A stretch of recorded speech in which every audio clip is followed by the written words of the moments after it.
Here's how to make a hiking pack in the woods. Any straight growing species of willow will be really great for this. Use what you have in your area. This thicker one will be the body of the frame. Make a cut all the way down it so that we can remove all that bark and use that for lashing.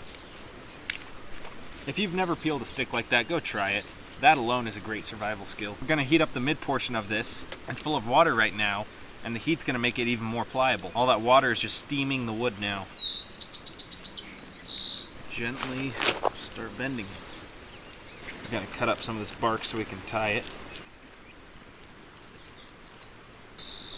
There we go. With this tied, we now need to make a wooden brace to replace this. Just drying those ends a little bit over the fire. It's green willow and it's going to shrink a lot when it dries, and I want to minimize that by drying it first. That'll do.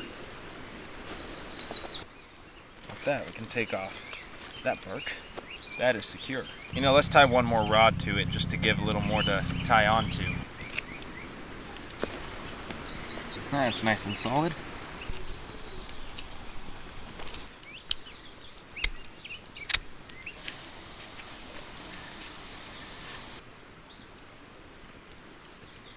That is the last lashing. The top split a little bit because I was moving too fast with it, so we're going to wrap it up in bark just to reinforce it.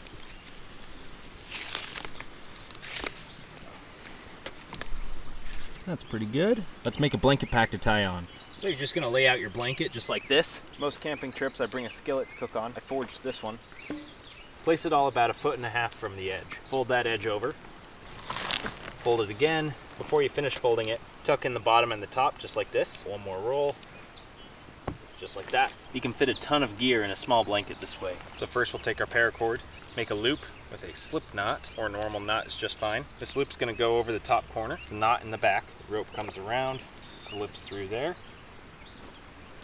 That gives you a cinch. Now we're going to put on our pack. That first cinch over the first support. Make another cinch by creating a bend a couple inches down. Pass your paracord under and through, just like that. That allows you to make another cinch.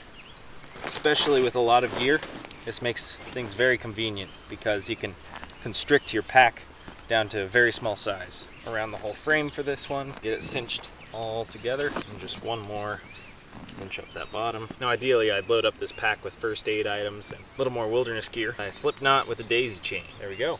And I can deploy the whole thing just by pulling that string. There we go, let's make some shoulder straps. Now given the time, I would just braid a bunch of bark and make a braided strap. But this is the sort of reason I keep a shamag around, which is just a big piece of cotton cloth. Fold it in half, roll it up to create 2 long ends and a point in the middle, just like this. Now this point in the middle ties to our top support bar, leaving us 2 ends. Tie each end under the second support bar, and there we go. Use your extra willow bark to lash any additional gear onto the frame. Excellent. Rides nice and high. Support it all on my lower back. Let's go.